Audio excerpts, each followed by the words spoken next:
No calorie? No, I wouldn't say no. It's Guinness. It's a meal in and of itself. Nobody gives a shit about on-chain issuance. They just want a button to deliver money so that they can raise for their venture as easy as possible.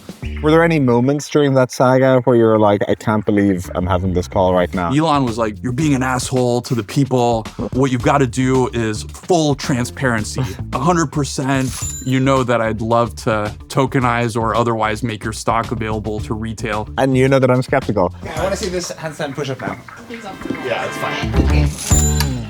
60 calories, so pretty light. Will we get Vlad mic'd? Vlad Tenev is the co-founder and CEO of Robinhood, the company that turned zero-commission trading into an industry-wide phenom. He went from a math PhD to running one of the fastest-growing consumer finance apps to date. Cheers. Cheers. Thanks for coming. Good to see you. Thanks for having me, John. Okay, so you grew up in Bulgaria, moved to the US. You're a math nerd. You studied math undergrad. You dropped out of a PhD. I dropped out, yeah. Yeah, and then you started an HFT firm that kind of became-ish Robinhood over time. Yeah, sort of. I mean, that's putting it. It was a relatively fast failure, the HFT firm, but we learned a lot. But the experience was useful, yeah. We'll get to Robinhood, but first I want to know, tell me about the hoarding of copper pots in Bulgaria in the 90s. Oh, yeah. So when I was a child, Bulgaria had the unfortunate distinction of having the highest inflation rate in the world. I think in 1997, we went through hyperinflation. What was the inflation rate? I think it was something like 2,000%, if I remember correctly, and maybe even higher than that. There were a few echoes of high inflation before kind of the big moment. Ultimately, Bulgaria ended up having a lot of debts in foreign denominated currency, which creates a problem, right? Then if your currency devalues even a little bit, it creates this death spiral. But the Berlin Wall fell, communism kind of collapsed in Eastern Europe. And in 1991, when I was still living there, I was 4 years old, the inflation rate was like 150%. Yes. So then my grandfather was actually like, this country's not going in a good place. He told my parents, you should try to figure out how to get out of here. And the good thing was, after the Iron Curtain was lifted, my dad had an opportunity to go to the University of Delaware for a master's. We were able to eventually all move over there. It was first my dad, then my mom, and then I lived with my grandparents back in Bulgaria for a bit. But then they had enough resources to send for me. And about 5 years in, we had this hyperinflation bout. So my grandparents' pensions, they had recently retired, went to essentially zero. I had a savings account in Bulgaria that they had opened for me. It was funny. I was in Washington a couple weeks ago for the Invest America Child Investment Accounts Initiative, and I opened up an old briefcase that my dad had, and it had the slip for my savings account, which basically showed, okay, when I was born, they put, $2,000 equivalent in there, and then they added money over time, and then 1997 it was down to like $10, and then they just stopped adding money. So pensions went to zero. My grandfather at the time, he was a doctor for the Bulgarian maritime forces, kind of like the Navy. So he knew some people on port that had copper cookware. So he figured out, he didn't have anything like Robinhood. He didn't have any way to invest in stocks. So we had this closet in his apartment in Varna, Bulgaria, where you just opened the door and copper cookware would fall out. So that was the store of wealth. That was the store of value. Yep. This presumably must inform your views of crypto, where there's a general trend in a bunch of emerging markets with currencies that have historically seen hyperinflation, where people want to keep their money not in the currency because of just the experience you had with the savings account. It feels like that is a big part of the early product market fit around the world.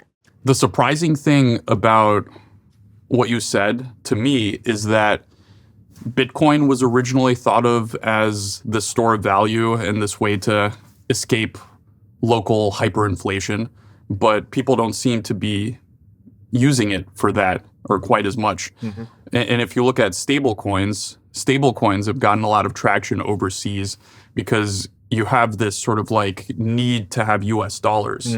Everyone just wants US dollars. Yes. It has a very strong brand as a safe, stable currency. Yeah. Part of that might be an education thing, but it's hard to Yes. to I think counteract partly that. people in these countries are used to have some familiarity with US dollars already, so you've less of a unit of account confusion and things like that. Yeah, I think that's right. Yeah, I think crypto has become a really good mechanism to store your wealth. But it's not necessarily the only one. I mean, I think U.S. stocks and a diversified portfolio of companies could also achieve the same goal. I think the problem is it's kind of lagged because the infrastructure has been so bad that it's actually quite difficult for you to get access to U.S. stocks if you live outside the U.S. So I was going to ask about that. There's a strong home country bias in investing where Peter Levels was here and he talked about his parents buying a Royal Dutch Shell stock, in the Netherlands. My parents would have owned Irish bank stocks in Ireland. And so traditionally that's what people do. A lot of markets have underperformed kind of the US, and maybe there's more desire for people to own either the S&P 500 or the MSCI, global index. And so is part of Robinhood's strategy letting people escape the home country bias in investing? The plan is to give you access to every asset. So eventually over time, we're going to integrate with the London Stock Exchange, Hong Kong, all the major markets. But doesn't that mean you are escaping the home country bias? Because again, I would posit that people invest too much in their home country today. Yeah, I think that, there's conflicting interests here to some degree, because if you talk to the governments, they always want to encourage investment in the home country. Yes. And I think that's reasonable because at the end of the day, the citizens should benefit from that, is the idea. But from the customer standpoint, the best customer experience is just to get the best stuff. Right. And if you talk to someone in Europe, Yes. they also would like to invest in Tesla, Nvidia. Totally. So as I think about how Robinhood broke out and became really popular, clearly a mobile-first experience is a big part of it. Again, Stripe was not the first payments company. Robinhood was not the first online brokerage, even discount brokerage guys like E-Trade and stuff like that. Yeah. And so when you come into a market where you're not the first, you need kind of a significantly better value proposition. Having a really good mobile experience was a big part of that. What else allowed you to take so much market share versus, again, E-Trade and all those other guys? Well, I think the zero commissions was a big thing. I think that we did two things that were difficult and differentiated simultaneously. One was lowering the commissions to zero. When we started, it cost $7.95 to $9.95 to place a single trade, which I think was a problem for two types of customers. One is someone getting started with $100. Yep. I mean, if $9.95 is your commission, Yes. once you get in and out of trade, that's 20%. 20% drag on your portfolio. Yes. So that's a problem. Basically made it so that you couldn't get started with under $2,000. And by the way, most of them had account minimums of $2,000 anyway. So we got rid of that when we eliminated the commissions. And then, the second group of people that it's a problem for is the active trader. If you're trading somewhat actively, you could be paying tens of thousands of dollars or more a month in commission fees. Yeah. So when we launched, those types of customers who are really poorly served by the existing offerings just kind of flocked to it. So that was one thing, innovating on the pricing and the structure, which led to a bunch of other downstream things. So from the very beginning, we were like, in order to make this work, we have to make our costs as low as possible, which means we have to automate everything. And we have to streamline all processes from onboarding customers to customer service elements to processing payments, linking bank accounts. I mean, it was actually quite innovative for many years to do automated account approvals in brokerage. I mean, we would interview people from other brokers. Yeah. When we launched, they all kind of wanted to come join us. And they were like, how do you do it? Yes. We've been trying to do this for decades. Okay, so the tech and computerization revolution had not fully hit brokerages where they hadn't the level of automation and technology which would allow for a lower cost structure and more scale that they should have had if they were taking this trend Not at all. seriously. I mean, these are all mainframe. I think a lot of them are still running on mainframe. Cool. Yeah, so there are like three technology revolutions behind. And actually, that was our observation from the first business, the high-frequency trading firm that ultimately wasn't successful. But our observation was, well, you've got our software and then a team of 3 engineers that can manage a book that's trading, billions of dollars a day. So why do these brokerages have these gigantic, operations departments, and why are they charging customers $9.95? And part of it is certainly the technology just wasn't there, so it cost them much more to process each trade. Part of it is also that there wasn't any new entrant in the space that was actually providing pricing pressure. So I think we were able to do that. I mean, it's so obvious when you see it in hindsight. You created a sophisticated tech platform that allowed for lower marginal cost and passed that on to the consumer in the form of lower fees. And then you had a good mobile app, and that's probably 80% of it. Yeah, and mobile I thought was a big too. I think each of these things could have probably led to a good, decent-sized business if we just had the best mobile app and we charged, $4.95 a trade, or if we just had 0 commissions, but it worked really well and the mobile app maybe was shit. I think that probably also would have worked, but 2 of them together, I think, led to a outlier level of success. So the thing that allows you, or at least allowed you in the beginning, to do the 0 commission trades is the payment for order flow. And I find the whole narrative around payment for order flow crazy, where you'll have politicians out there, on the pulpit railing against this, front running that's happening and how this is kind of unfair to consumers. Whereas actually, Matt Levine has written extensively about it. It seems pretty clear that the reason that payment for order flow exists is the adverse selection problem, where when you are trading, you care about who your counterparty is. And if your counterparty is Ken Griffin, you're like, what does he know that I don't? Whereas for the kind of consumer retail order flow you have, people are very happy to trade with those parties. And so as a result, you can just get you're required to get the best price, but you can get a better price by selling the order flow because there isn't that adverse selection problem versus what is out there on the market where you don't know, is it someone who's like super sophisticated who knows something you don't? But I would say one thing. I think the narrative got a little bit away from us.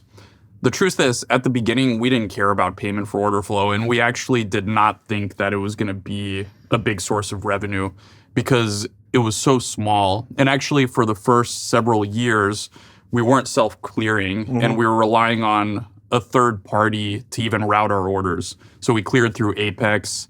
Apex had a vendor relationship with Instinet, which routed our orders. So if you look at the early pitch decks for Robinhood, we thought we would make money from API access and a premium subscription offering that was yet to be undefined, and margin lending.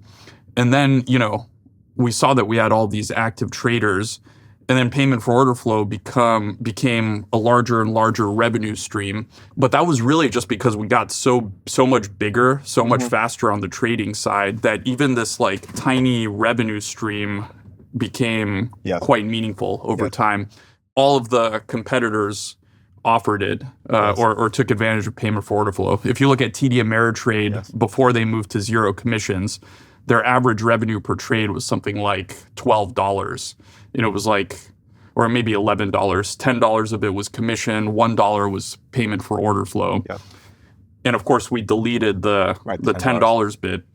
And when they had to match our pricing, their stock went down 35% on a day, which was crazy. They couldn't survive as an independent company. They had to be merged into Schwab. E-Trade got gobbled up by Morgan Stanley.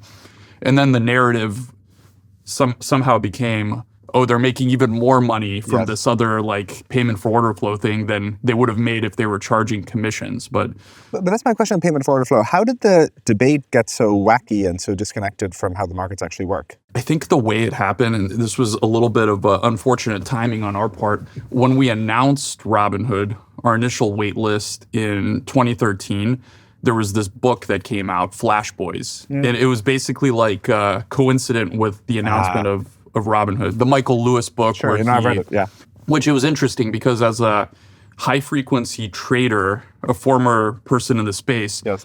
I read that book and I was like, man, this is a sensationalized account. But basically, if you think about, he was setting this up as like a good versus evil battle. But the good people in this story were the big banks who were unable to keep up with this technology that were getting picked off by the MIT kids with all the new software. Those evil MIT kids. And I was like, man, this is a amazing piece of jujitsu, how you can make like the big legacy banks that are making tens of billions of dollars of revenue feel like the victim here. Yes. But yeah, he threw this payment for order flow thing in there that I think somehow like made you think that the victim was a retail consumer because you have to tie it in to make the story work well. So that kind of started the meme. Okay, that's I think that poisoned the well a little bit around this whole thing. Yeah. And it made it something that we had to contend with even from the time we launched. You know, from the time we launched, you look at Reddit threads or Hacker News threads and it's like, oh, but there's payment for order flow. Yes. I just read Flash Boys by Michael Lewis. You know, you gotta get this book if you really want to know what's going on. So now the equities part of the business and payment for order flow is one of the smaller business lines where options is bigger, interest income is bigger, maybe crypto is bigger, I don't know. And so you've created many other successful revenue lines. Interest income is a significant part of the revenue stream. Doesn't that make the business very interest rate sensitive? I mean, maybe that's just like, yes, we're like a bank in that way, and that's just a fact of life for the business. But how do you think about the fact that you have kind of now more volatility in the business? I mean, I guess you had volatility previously with trading volumes, but it's more volatility before. If you sort of like zoom out in financial services, there's not so many ways that you can make money. You can make money on the transaction. You can make money on interest on the assets, whether it's cash and you're earning a small spread on that, or securities lending for securities that we hold. And then, you know, for the industry, that's pretty much been it. And all these things that we've discussed kind of fall into one of those two buckets. We also have subscription through Robinhood Gold, which is not common in the brokerage industry. I think since we've kind of rolled that out, people have tried to replicate aspects of it. But, you know, in the beginning, when we started with subscription, everyone's like, no, in the brokerage industry, it doesn't work. Nobody does it. And I said, well, let's just see. Let's see if it works. It's interesting to me how it feels like many of the neo financial services are moving towards subscription models as a way to segment the high quality customers, essentially. Like Revolut has a bunch of different subscription products, you guys do. And it seems like maybe a good idea because previously banks would not do that. And as a result, I think they didn't have a way of like actually segmenting the product offerings in as good a way. I don't know if it's segmentation. I mean, we have one subscription tier. I know a lot of people have like segmentation. I think that subscription is more of there's a loyalty element to it, which is a little bit more psychological. People feel like they've invested in this product and they want to use it. Exactly. So our general flow is someone comes to Robinhood and usually they come because they want to buy a stock or they want to buy some crypto. There might be some other reasons, but those are like the simple dominant ones. Then we tell them about the Robinhood Gold subscription and we make it clear that that's basically a no-brainer. You get like 8 things. And they might not be interested in each of those 8 things, but then they become a Robinhood Gold member. And then I think the natural tendency is I'm already a Robinhood Gold member. As long as I'm peripherally aware that Robinhood offers a product in the category that I need, I'm going to check that first because I feel like I'm already invested. People want to get use from the bundle that they have purchased. Yeah, I want to get use from the bundle. I want to get a good deal. And if we can communicate that if you're a Robinhood Gold member, you don't really have to think about anything. You know, if you should just assume that you're getting the best deal in the market. Then I think you get Amazon Prime, Costco effect, where that just becomes your go-to place for financial services. You have investing. You have now the card with Robinhood Gold and the 3% cashback. Yes. Do you, at some point, essentially become people's primary bank account or primary financial account, however you want to call it, where they get their paycheck deposited there and then they have a card that they can spend that money on, or they can go invest it. But it seems like you have a lot of the ingredients already to become consumers' primary financial home, which again I would characterize as the place that they're getting their paycheck deposited. Yeah, we've been thinking about this for a while, and we're launching Robinhood Banking actually in the coming months. Oh, that's cool. Yeah, we announced that at our Gold event a couple of months ago with a few innovative features, including cash delivery, which I'm very excited about. The armored truck rolls up to your house. Yeah, or the small Tesla Model 3. I want an armored truck. That's better aesthetics. Armored truck, we would have to do the armored truck if you want a delivery of like $250,000. Exactly. Yeah, it's very expensive for the $100 to $200 average ticket charge for a ATM transaction. Yes. Okay, so you are doing consumer banking, and the features that you think are important for that are cash delivery is one. What else? I think having a good high APY. I think also there's an opportunity to make it really easy to switch from one bank to the other. I think part of the reason it's hard to make it as a bank that doesn't cater to the low end is you have to move all of your stuff from your existing bank to the new one. And you've got a lot of bills, you have direct deposit from your paycheck. Yep. So if we can make that process frictionless, if you can just push a button and we take care of everything, that's cool. I think that would be really powerful. And sorry, how do you press that button and take care of everything? Like, have you built migration software from other banks, or like what does the button do? Yeah, so it's not out yet, but what it will do initially is it's kind of like a lot of custom migration software that links into your payroll providers and things like that. But over time, as these AI models get better and better, you should think of it as like your family office CFO, right? And you don't have to do all of the migrations for you. You just call this person and then they kind of like deal with it. I think there's no reason we can't deliver that experience within the next 1 to 2 years. Yes. Oh, do you have any funny stories from the GameStop saga? You must have had some just surreal moments in there that make for a good memory now. So type 2 fun. I guess to come up with something maybe a little bit more interesting that hasn't been reported on too widely before. I think most people that I guess follow know about the capital requirements and the regulatory stuff. But I think one of the interesting things was back in 2020 when COVID started and there was a huge influx of retail investing. I think one of the things that differentiated Robinhood was that we were giving free stocks to people. And we still do this, but it was a great way to get started. You get your free stock. If you refer someone, it was kind of bi-directional and you get one share. Yeah. Now, one of the stocks that was actually very popular at that time was GameStop. So if you joined in 2020, there was a good chance that, GameStop was the stock that welcomed you to Robinhood. Yeah. And we had millions of customers joining in 2020. And so in hindsight, this whole movement, and a lot of people are still angry at me, as I could tell. Every time I talk to another journalist or, anchor from a channel that I haven't been on a bunch of times, the first reaction I have is, whoa, you've got a lot of fans that are all about GameStop. Maybe I should spend more time with you.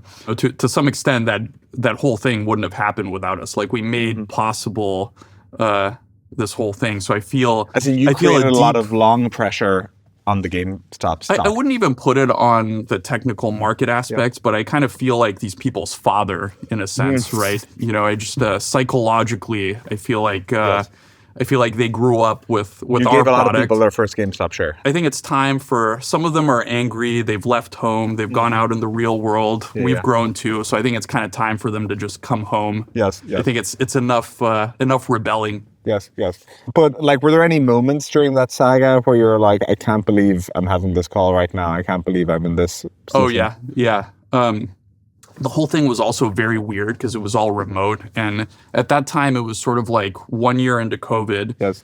And I at least was itching for some real human contact. I think it was maybe 2 days after the GameStop, the trading restrictions. It was like Saturday or Sunday. And one of the really cool things was, my investors, my friends, they were calling me, they were offering help. a bunch of people that probably wouldn't have given me the time of day were offering to get on calls and help me navigate this whole situation. Like Marc Benioff was very nice. Mark Zuckerberg. I never talked to Mark Zuckerberg, but he's like, hey, maybe I can help you with this thing. I've had my share of, PR issues. We workshop some stuff. So these were people reaching out to be supportive. Yeah. Elon Musk connected with me too. That's really nice. And, I was always a big Elon Musk fan, early Tesla adopter. So I think I got connected to Antonio Gracias through one of my investors. And he was like, well, I can help you with this. Yes. You're probably going to get asked to testify before Congress. Yep. You should try to see if you can get out of that. Yep. Ultimately, I didn't end up getting out of it. So that was a great conversation. He was very helpful. And then he called me back 10 minutes later, and he's like, I've got Elon here. He wants to talk to you. And Elon was like very intense. He's like, you're being an asshole to the people. What you've got to do is full transparency, 100%, put it all out there, play by play, full transparency. And so then he was doing this Clubhouse. I don't know if you remember it. It was his... the Vlad the Impaler Clubhouse. Yes. So that was like a scheduled thing with Sriram and Arthi on that Good Time show. They were like blowing up at the time. Back when we had scheduled clubhouses back in that period of the pandemic. Yeah. So everyone was very, very excited about this. And so I texted him after my call. I was like, I've got this crazy idea. How about I just go on the Clubhouse and we lay it all on the line? That was a spur of the moment decision to hop on that 1 a.m. Clubhouse. But I think it ended up being quite good. Yeah. So as we talk about this kind of GameStop saga, professional investors say that the rise of retail and their increased relevance has really changed the investing business. What's your view on that? Or do you have any kind of perspective from your seat? It's just interesting to me as you hear people who run hedge funds or again, people who are professional investors, that it's different versus 5 or 10 years ago. Yeah, one of the values that we had on the Robinhood website from the very beginning was the importance of individual direct participation in the markets. We kind of had this feeling that everything was getting a little bit abstracted, right? It's like you're not investing in a company, you're investing in some retirement fund or pension fund, and then that's being handled by, an asset manager. Yes. And maybe they're putting it into an ETF. So you're probably 4 steps removed from actually investing in the real company. Yes. And I thought that was kind of a degenerate case when you think about it, because you have all sorts of weird things happening. Like something happens with tariffs, and now suddenly, a stock like Palantir or something that's completely unrelated to tariff action is taking a huge hit. And you can kind of understand it when you go through this indirect thing. Someone's making a macro decision, they're rebalancing their portfolio, and these individual companies that maybe have nothing to do with it or just kind of collateral damage. So I think as we were going to this more abstracted world, the signal of like, I'm buying this stock because I believe in this company and I think their future prospects are very good, was getting more and more diluted. And I think retail provides a counterbalance to that. I think that's why recently with the whole tariff saga, retail ended up doing quite well because, and I think sometimes this is criticism, sometimes it's kind of praise, but retail is known as dip buyers, right? Because they're like, oh, well, the stock is at a discount. I believe in it. I'm going to buy it. But I think they end up looking quite smart, right? Because they take advantage of this like macro headwind that ends up disproportionately impacting stocks that really don't get harmed from it. And then I think when like that stuff washes out, they've ended up benefiting disproportionately. Yes. So yeah, I'm a fan of it. Yeah, I think more direct ownership is generally healthier and less kind of like stacks and stacks of misdirection. Do Robinhood users vote their stock ownership, like in the proxies? They do. They have the ability to. Because that seems like a good trend where it's been much decried, the fact that everything's in an index right now, and then you have ISS and like the shareholder services companies where you have a very small number of random firms making recommendations on how mutual fund managers should vote versus people directly making. The voting thing, I think there's a lot of people, including us, that are keen to figure out how to make that a bigger thing. Yes. I think there's two problems with it.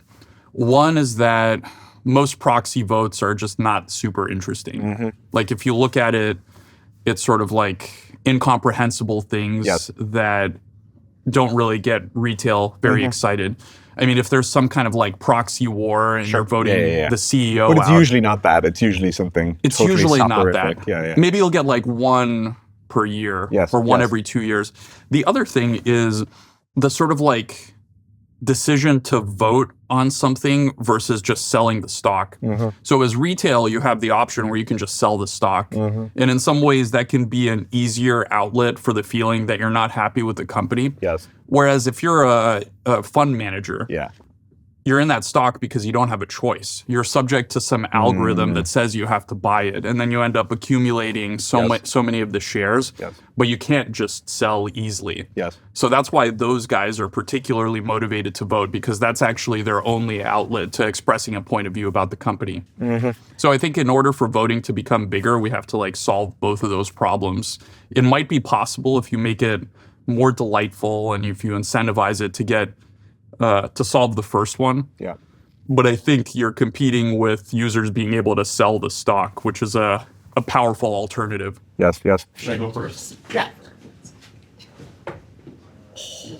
So 15, 27. 12, 27. Okay. If we think about who owns companies in America, there's insider ownership, there's ETFs, there's direct retail holdings, there's mutual funds and hedge funds. Maybe you merge those, lump those last two together, but those are kind of the way in which stocks are held. Where is Robinhood taking share from? Like, are people taking dollars that they would have invested in a mutual fund and investing it instead directly in companies? Is it new dollars coming into the stock market? I'm just curious how I should think about that mix. Yeah, and it's been a while since we've done this analysis. I think the last time we did it, we found that it was mostly new dollars coming in. Like that money that customers are investing would have very likely been spent or consumed in some way. And then, maybe at some point someone's investing it, but not that retail investor, which is why the whole gamification narrative kind of rubbed me the wrong way from the beginning, because it's like, oh, are you making it too easy? Because and for a while I was like, that money would have just been spent. Like that would have been spent on entertainment. It would have just been people were buying trinkets on Amazon. This is like we're taking money from the spending bucket and moving it into investing. Now, of course, over time, as we do more and more, we're helping you with your spending. We're helping you with your retirement. So it's becoming, like you said, a more comprehensive financial services company. But at least at the beginning, that was always like my irk with the gamification thing. But presumably part of what triggers those narratives is it feels like every few years there's like a Robinhood headline around 0-day options or Super Bowl contracts or whatever, or the stuff that's on kind of the more speculative end of the investment market. And that's what ends up causing these narratives, right? I think that's true. Although, you're probably right. Although I think the narrative originated well before we had any of these things. I think it actually originated right when our zero commission model became universal. So it was end of 2019. Everyone dropped commissions to zero. And then I think before then, the answer for why Robinhood was successful was pretty simple. It's like, oh, they're not charging commissions. Everyone else is. But then, the industry matched us. And in 2020, we grew our market share at an accelerated pace, and the business itself grew 3 to 5x. And then the story for why Robinhood is successful became a little bit more complicated. It's no longer the commissions. Maybe it's a better product. But saying it's a better product is not as salacious as saying, oh, this gamification, they gamify and it makes it much more nefarious. So I think the media kind of ran with that narrative because it was more effective. Okay, so you want to tokenize private companies. I've a lot of questions. Oh, yeah. Let's talk about that. So first off, how do you actually do it? Because aren't you kind of nakedly short the position where you owe the customer the appreciation of the underlying company, but you can't guarantee that you're going to be able to get your hands on the stock because it's a private company. And so how do you actually mechanically manage that? Yeah, so first, before we tokenize it, we have to make sure we have the underlying stock or exposure if there is no stock, whatever the equivalent is that we're giving the customer. So in all cases thus far, which is the tokenized public stock where it's easy, and also the SpaceX and OpenAI giveaway, that's backed by holdings that Robinhood Acquired. has on the balance sheet. Yeah. But doesn't that mean that you're then limited in the rate in which people can come into these positions? Because if you get, $1 billion of interest flooding in for OpenAI, you have to go acquire $1 billion of OpenAI stock, which you might not be able to do at the drop of a hat. Yeah, so there's a similar product that we have called IPO Access. Okay. And the way IPO Access works is, kind of a similar situation. Retail expresses interest. We collect it. Typically, it's like massively oversubscribed. And then, the company hands us out. I mean, most of the time, they don't give us very much. Other times, if they like us, if they like the idea of retail, they give us a little bit more. We've had some IPOs that customers have wanted over the years. So I think it's a good offering for us. But generally speaking, we don't fill the retail demand. It's massively oversubscribed. I see. So there are cutbacks, and so you have the concept of there's only so much allocation that we can grant here. But we are thinking about this, and there's a way to. It's kind of a chicken and an egg problem. It's like, do we collect the retail demand first? Do we get the supply? Yes. And I think one of our strengths is we have a large balance sheet, so we have some flexibility here. Yes, you can act as an underwriter. Or a venture fund, Yes. In the private sense. So we're thinking a lot about how to do this. You know that I'd love to tokenize or otherwise make your stock available to retail. And you know that I'm skeptical. And I guess I have a number of skepticisms, but one of them is we have decided at a policy level as society that there's a certain set of disclosures and regulations that companies selling stock to the public should be subject to. And so, they need to release their quarterly financials in this way, and they need to make these attestations, they need to run in this certain way, and all these things. And so don't you end up just running around that and having regulatory arbitrage where private companies get to act as public companies or get to sell stock to the public, which is not something that we want to have happen? Yeah, I disagree across a few axes. I think these rules, these public company disclosure rules, which were created, and everyone agrees that we should improve the public company rules. Yeah, but I think that's very, very hard. I think once a process gets to a certain level of sophistication, you basically have to it's very, very hard to just sort of rip it up and make it efficient again. And I think there's two things working against companies going public more, right? One of them is the process and the costs of going public have started to outweigh the benefits in a lot of cases. I'm sure you guys probably experienced that directly. And I'm one of the cases where I think the benefits outweigh the costs, actually, because my entire business is public companies. You are a public stock trading company. Yeah. But for you guys, for many companies, it's probably a little bit more of a nuisance, at least now. The other thing is it's just easier to raise private capital. You can get infinite private capital, and the only thing that would maybe compel you to go public is restrictions on number of shareholders, things like option grants, kind of these minor technical things. And you look at retail, so you gave a retail protection argument, right? Which is that you don't want retail investors getting into things where they don't have the full disclosures and information. What I tell you is that retail investors have the unrestricted ability to YOLO into meme coins. And it's kind of a silly juxtaposition to say any meme coin is okay, open season, there's hundreds of thousands of them, put however much you want into this. But SpaceX and OpenAI and Stripe are too risky. I think there are problems with disclosure. And I think the origin of these accredited investor rules, the thinking behind it is, okay, if you have $1 million, you can hire someone, you can hire a trained professional to think about this for you, which confers an element of protection. But now you have AI, you have all these tools that give intelligence and data basically for free to you. So I think they do need a rethink.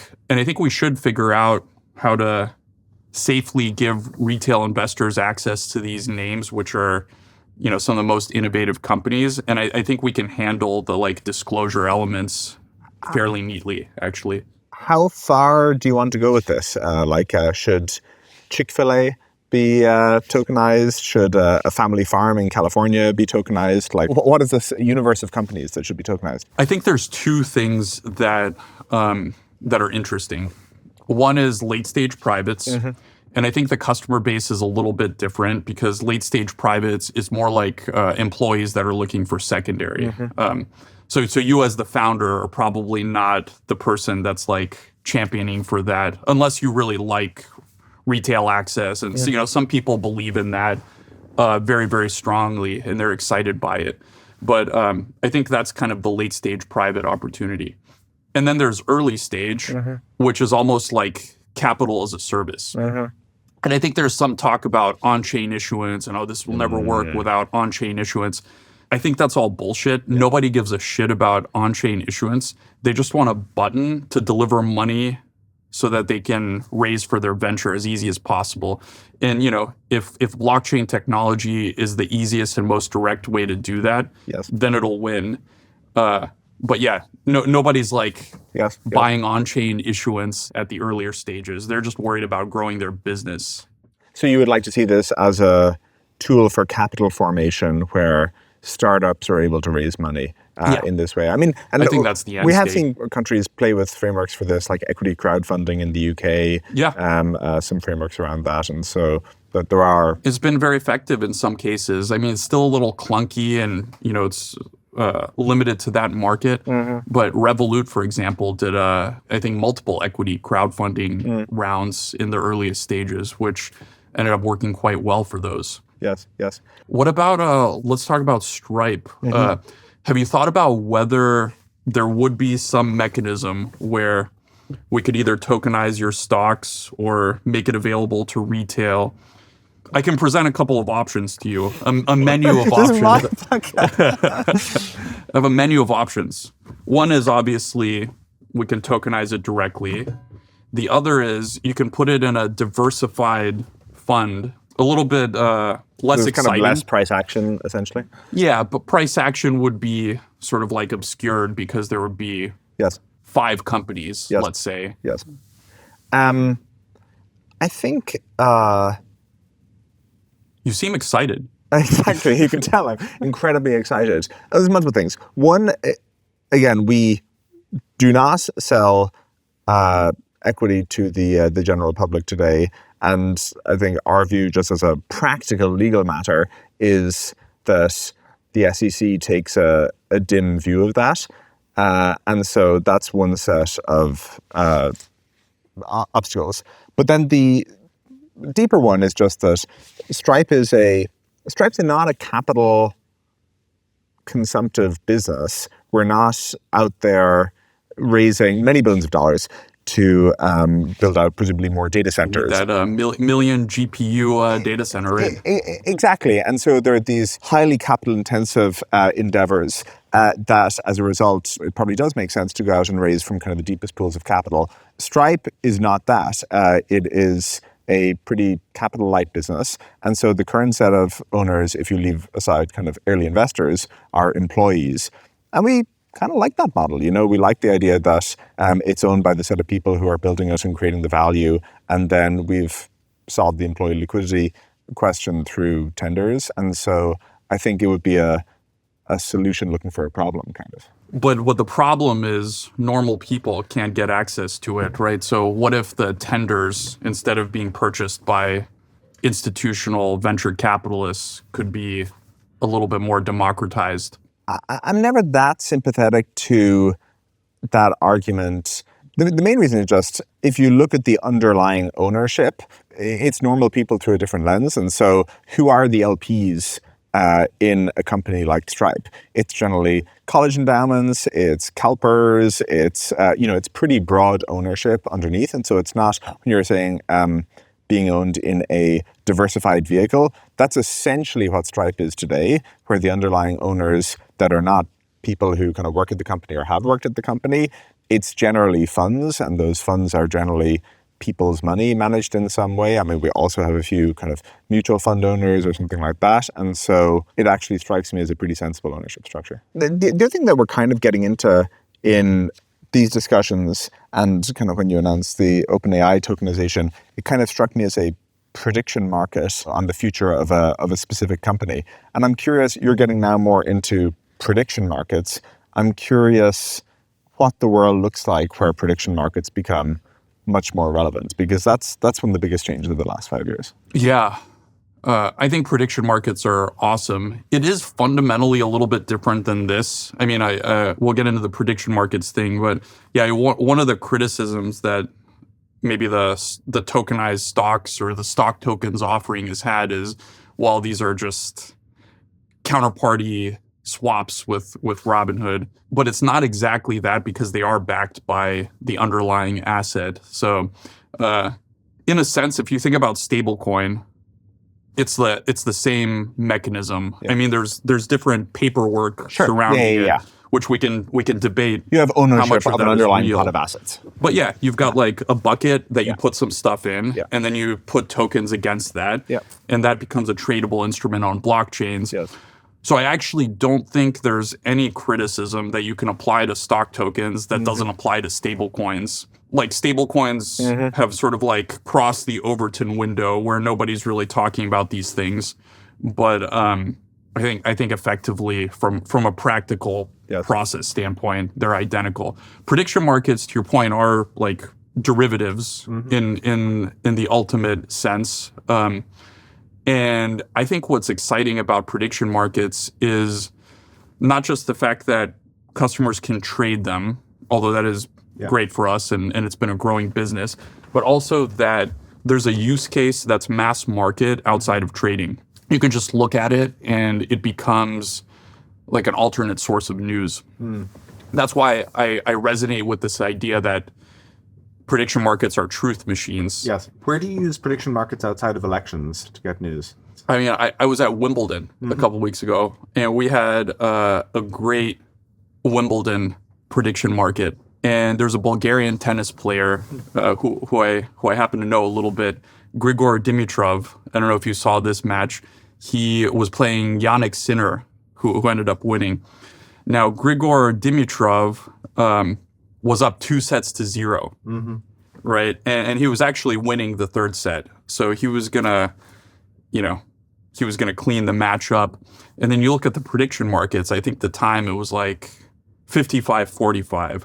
So it was very, very close, right? Anyone who was like a casual observer just watching the score would be like, it's got to be 95-5. This is just, nobody ever comes back from this. But it was like pretty much even. And I think that's interesting. I think that the score itself doesn't tell you the full information. There's all sorts of information like injury history, prior experience, that if you sort of like tie it into one number becomes a useful prediction. I remember watching the Jake Paul-Mike Tyson fight as well. And, you know, if you're watching the fight, I was watching it on Netflix at the time. It was like the third round and they were like, oh, Mike Tyson could win this with one punch. It's very, very close. They were trying to keep you entertained, so you keep watching it. You look at the prediction market. I think I was looking at Polymarket at the time. It was like 92% Jake Paul. So I think it's broadly applicable. I think you can also look at it for these one-time events. You know, the Pope one was very popular. There's a lot of AI prediction markets, which I'm personally very keen on. Like, when is AI going to achieve different milestones? So sometimes, at least for me, I just want to know what the answer is, what the most likely answer to a very specific question. And you just can't get that from the news because the news has become a little bit corrupted because the model is to keep you engaged and entertained, which is contrary to giving you the immediate answer to the question that you're looking for. What would you change if you were running the SEC? I think Paul Atkins is great. I have a lot of confidence that he's going to do all of the things that I think are important. In general, I've been pretty impressed by the efforts coming out of the administration. I know that's it's difficult to say something like that, but when you compare that to the previous administration, it's I think they're focused on the right things. Are you thinking about the Invest America initiative, or? I think the Invest America initiative, that originated in private sector with Brad Gerstner. The administration kind of took that on, and I'm hugely bullish. But I don't think it's just that. I think the AI plan that came out today was very good. I know you and I are in the same chat groups that discuss that. But like to think that the U.S. is like pushing open source. Yes. Yeah, I mean it's just a very good thing. On the SEC side, I think private markets and tokenization are the biggest things that I care about. And I think they're keen. I mean, the past couple of weeks, there's been a lot of talk. The SEC is sort of like very receptive to trying to make that work.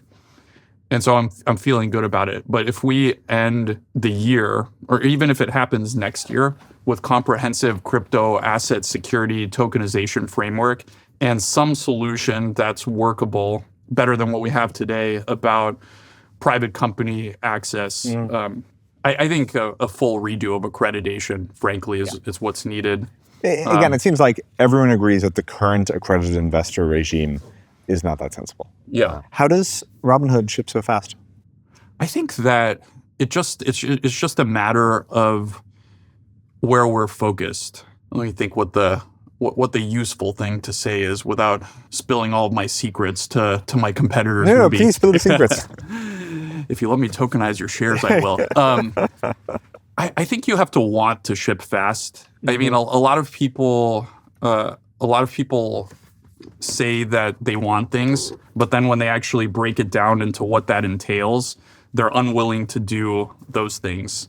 And I think you have to be confronted with the harsh reality that, sometimes the things that are needed to ship fast are not comfortable things, right? You have to make sure. So what are the uncomfortable things people are unwilling to do? I mean, I think that you have to create culture with the right talent. You have to hold yourself to a really high performance bar. You have to have the right environment for people, which I think in our case is sort of like we emphasize the in-person experience. We found that makes a big difference. And I think we've made mistakes across all of these vectors that we've then had to revert. Which is, I think, the benefit of doing this for a while. You get to kind of try a bunch of things and quickly change. I mean, we announced we were a remote-first company in 2022, and then I regretted that pretty much immediately. I was like, oh, gosh, that was the wrong decision. So everyone said it was a one-way door, but it turns out it's a two-way door. You can reverse pretty much anything. So are you guys fully in office now? I think we emphasize in office. I mean, it's obviously not 100%. Yeah, but it's the main way that you work. Yeah, we do this thing where if you're a senior leader or an executive, you're 5 days. If you're a manager, 4 days. If you're an IC, 3 days. I like that. And I think it's good because if you're an individual contributor and you're doing work, it's very nice to know that your manager is going through more pain than you. Yes. And I think that's also a general principle for shipping fast or for motivating. I think it has to start at the top. Yeah. And you have to be willing to do yourself to an even higher degree what you ask of everyone else. Yes. What we do is we very much concentrate rewards with our top performers. So if you're one of the best people in the company, you get rewarded very, very well. Promotions are zeroed in on those people. I have a founders community too, which isn't just the people that report to me. That I think that's the sort of degenerate case where you end up creating a group of like the most important people of the company, and it ends up being the people at the top of the org chart. So we have to like have systems that fight against that. So sorry, how does this founders community work? Yeah, basically if you're in the top 150 people in the company by impact across all levels, it's a real community. So it started out as compensation. Is this modeled after the Apple Top 100? They do this event that's the top 100 people do some offsite, I think, once a year. And again, by impact and across all levels. And I think it gets a lot of noses out of joint. I have heard about that, but I think the idea is basically that it started out as being compensation centered. So it was like, okay, if you're the best people, we have discretionary budget that we allocate towards that. But yeah, over time, it's grown into an actual community where, if I go through the updated strategy or vision, we get those folks together, we get their feedback, we try to incorporate, we do events. We have like events in each city and we get them together for dinners. Oh, that's cool. So we try to make it. Is it a way to make Robinhood as a larger company still feel like a smaller company? When I induct people into this community, I usually give a spiel, which is basically like if there was a disaster, some kind of apocalyptic scenario, and we had to rebuild Robinhood with 150 people, you would be in that group. So that's how I think about it. I think that you always have to be aware of who your best people are. Yes, you described in 2021 growing too fast, and then doing the visualization exercise of what would Frank Slootman do if he took over my company. What did you do, keeping Frank Slootman in mind? Yeah, that was a funny exercise. We had just had, it was either a bad earnings or a bad board meeting, one of the ones where you just feel like gut punched from all directions. So I sat with my team and I was like, well, if they brought in it was kind of a morbid question, but if they brought in a CEO who really cleaned this place up, what would they do? And there were a few observations. I think the first thing that came to mind is, Frank Slootman would be like, what is this remote work nonsense? Let's get people in the office and working, Yes. And I think it was a good exercise to figure out. I think if you made a decision, it's hard to reverse that decision. I think there's a natural sort of like reluctance to not feel like a flip-flopper, right? No, totally. It's you don't need to feel a prisoner to your previous decisions. Yeah, and I think that's one of the things that's actually a benefit to swapping people. Yes, right. Yes, totally. And if I take myself out of it and I'm like, all right, I'm a independent board of directors here making a decision about the company. One of the benefits of swapping someone out is they can just reverse all of all of this guy's bad decisions, which they don't want to redo. But if you're willing to do that yourself, I think that could be quite Patrick's powerful. my version of this joke was, when private equity takes over a company and they're like, wow, look at what these previous idiot managers did. And, there's no reason we can't say that. It's like, get a load of what these previous management did. Exactly. It's like, wasn't that us? Yeah. So people are unwilling to do that. Yeah. You can just decide to be inconsistent. Good. Oh, good. I've got a shot. Okay. Oh, 26. What did I get? 27. Oh. I think the other thing, which was also true, is, okay, there were some obvious things that we knew were the case that we were just kind of ignoring. I think the big one for us is the active trader market. I think we noticed fairly early on, maybe as early as 2019, that we have a big active trader business, and sort of a disproportionate amount of revenue was generated by a relatively small group of customers. And we had kind of attracted them incidentally. So we built a product targeting first-time investors. We wanted to make it as easy as possible to get started with $100. But incidentally, that value prop also appealed to someone who was paying the $10,000 a month in commissions and was trading quite actively. And so we attracted all these people. But then, of course, the market moved. Everyone matched our commission offering. Yeah. And we had these competitors that were building great tailored active trader experiences. So your pro offering wasn't good enough, essentially. It wasn't good enough. And at first, we didn't have a pro offering. It was just pro customers in our regular offering. So your pro offering is non-existent. Yeah, we didn't have a pro offering. And actually, there were all sorts of scenarios where if you got too active on our platform, and hence generated a lot of revenue for us, we would like force you to churn. That seems bad. You're rejecting your best customers. Yeah, we didn't have good handling. And, our entire business was geared towards the first-time investor. Yes. And so like these customers didn't even really show up in the data. Every time we do our standard surveying process, we'd be like, oh, a very small percentage of our customers cares about this issue. Yes. But so we did some very simple things first. We were like, we care about active traders. This is what's supporting the entire business. we have to make sure they're happy. It was the reverse. The more active you were, the less happy you were with the platform. Yes. When we kind of grokked that, it was a nightmare scenario. So I think that's another Frank Slootman thing. He'd be like, where are you making your money? Yes. It's obvious. Where are you making your money? How much are we investing? Why are we investing so much in this thing that doesn't make any money? And, very little in the actual like core of the business. What were the non-core things you cut at that time? I think we were working on a lot of things that I think were good, reasonably well motivated, but it just wasn't the right time for. Our cash card offering, probably the best example. So we had a debit card tied with a money transmitter account. Yeah, sort of similar in nature to like a Cash App, Chime. It was a product for the paycheck to paycheck customer, right? It didn't work very well. I mean, it worked a little bit, but like the Robinhood customer is not a paycheck to paycheck customer generally. You have to have a little bit more than that in order to become interested in investing. Our best customers weren't benefiting from the offering. They tended to be credit primary. And once you go to credit primary, it's very difficult. You're basically not going back to moving your spend onto a debit card, generally speaking. So I think that didn't work. There were also a bunch of little things. I mean, we were peanut buttered and spread across all these initiatives. We were generally inefficient. We were functionally organized. So at that time, I moved us to a GM structure. And my feeling there was I was feeling a lot of stress because everything kind of rolled up into me, all these other businesses, and I had to decide which one was more important. And, the product people cared about the product being good. The finance folks, they care about costs, for the particular product area.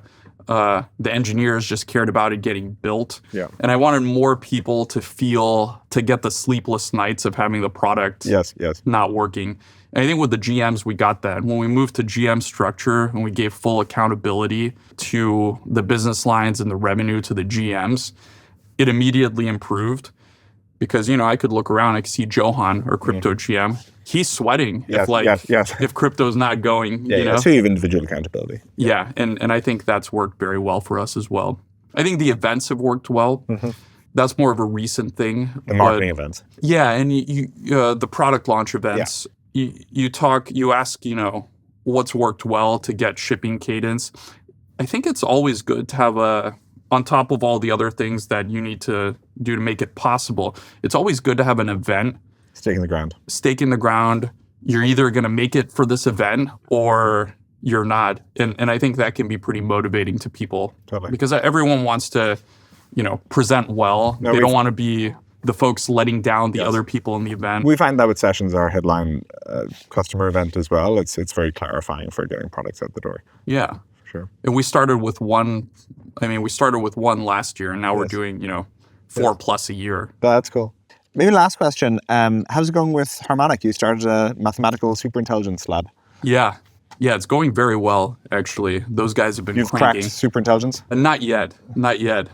We're getting there, though. I think our intelligence, we've cracked my intelligence at solving math problems. And, I was a math PhD student. So I went to UCLA to do a pure maths PhD to study with Terry Tao.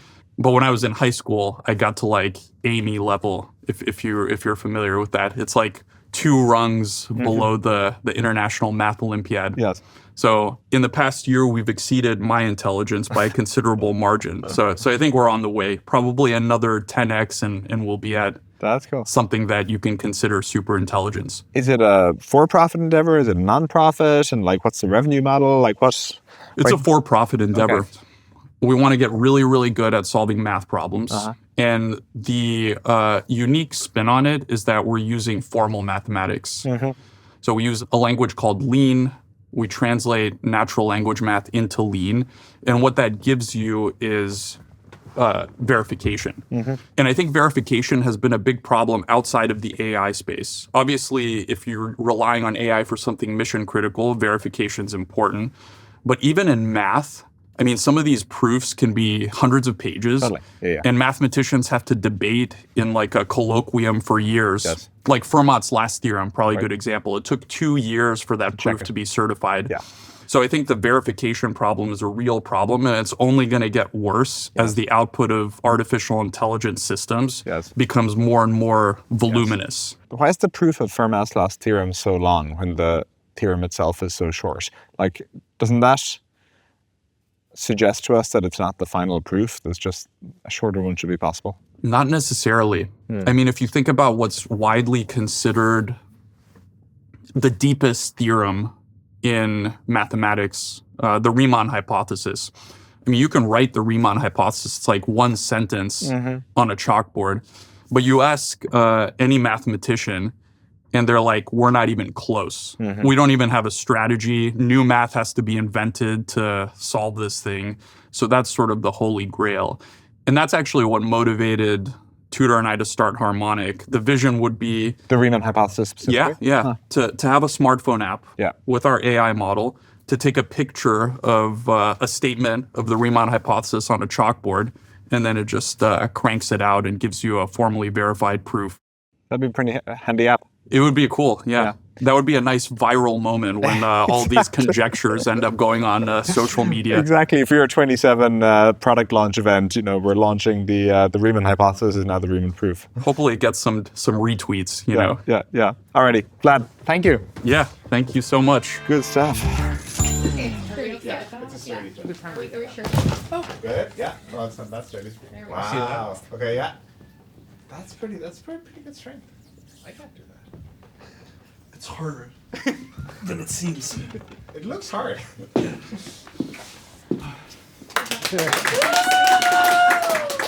Now we must go.